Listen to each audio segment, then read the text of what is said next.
If you will recall that in significant figures, the very last digit that you retain is nothing more than an estimated figure.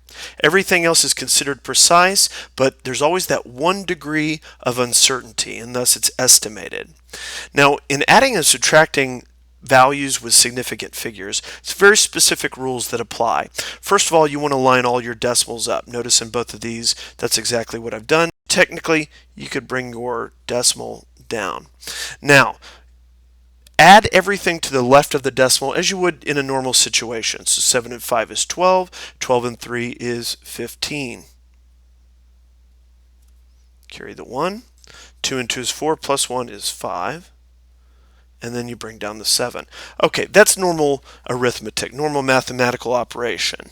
It's here on the right side of the decimal.